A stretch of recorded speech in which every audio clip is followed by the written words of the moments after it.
Discord continued Monday between the Riley County Law Board and local superintendents in negotiations for the funding of school resource officers. Riley County Police Department Director Brian Pete says while the department has shouldered the funding for the SRO program in the past, it's hoping to share those costs with the 3 Riley County school districts. But local superintendents have said sharing those costs could be challenging to their own budgets. Riley County USD 378 Superintendent Aaron Flair. When you present to me a bill for $98,000 in my school district budget, that's 5 bus drivers, that's 5 cooks, that's 1.5 to 2 teaching positions that I would have to cut in order to keep an SRO in our school district. Manhattan-Ogden USD 383 Superintendent Eric Reed says his district is already paying out of their own budget for unarmed security and safety measures on campus, and that there's concern that armed safety from outside agencies should not be paid for with money diverted from education dollars. Diverting funds away from our core mission is difficult to do. The way our community's always set it up, the priority for our side has been on the education side. The priority for safety has been on the RCPD side. City Commissioner and Law Board Chair John Mata. You're saying that the money could complicate the relationship? Yeah, I suppose it can, but I also think that it could help with it as well, because when everyone has skin in the game, or if you're going to ask for an extra one and you're going to have to pay for half, then obviously you really must want it.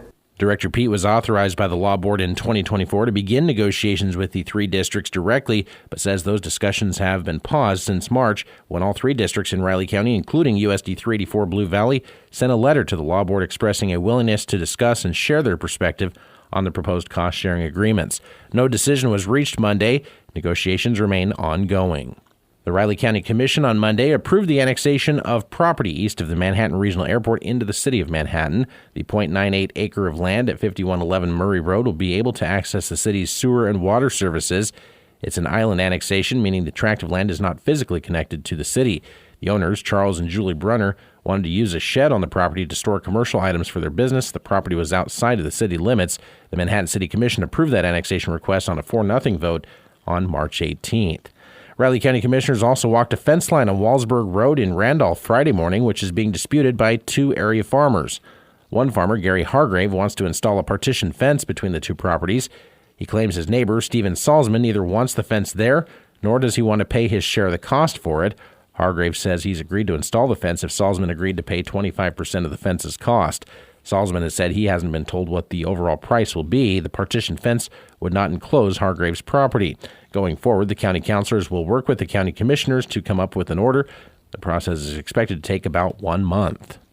The Greater Manhattan Community Foundation is hoping to build on the success of last year's Grow Green Match Day, which is happening today.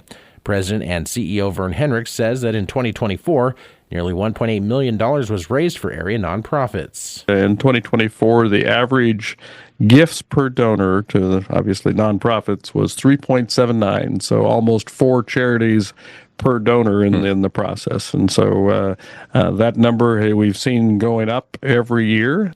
Hendricks says the average dollar amount per donor last year was $941.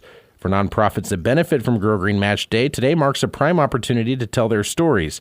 Hendricks says 100 nonprofits are on the beneficiary list this year. We're just excited that they're there, and everybody can look at that sheet. They can go to our website. There is a printable match day form. Obviously, several of the nonprofits have shared forms with their constituents that they mailed out. Donations can be made online through midnight at growgreenmanhattan.com and in person at the Colony Square Atrium on Poyntz Avenue until 6 o'clock.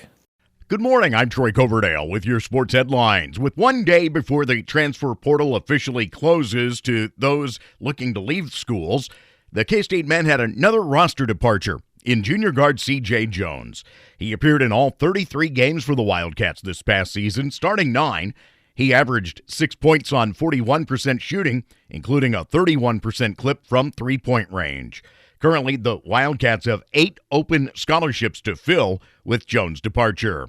Former K-State women's basketball guard Zy Walker is headed to Boulder to play for Colorado.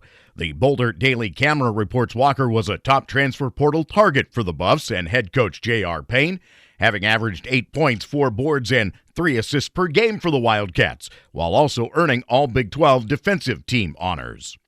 K-State baseball opens a 4-game homestand tonight against Wichita State. It's the finale of a home-and-home midweek series, with K-State having taken Game 1 of the set 13-10 back on April 2nd in Wichita. K-State has won each of the last 3 in the series. Game time tonight is at 6:05. Coverage on News Radio KMAN gets underway at 5:30.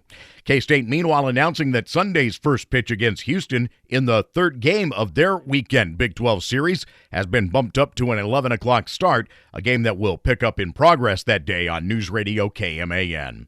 The Kansas City Royals back home tonight. They open a set with the Rockies this evening at 6:40. Kansas City ended a 6-game slide on Sunday with a 10-inning, 1-run win at Detroit. Colorado has managed just 4 wins over the first 21 games of the season. Have a great day. I'm Troy Coverdale.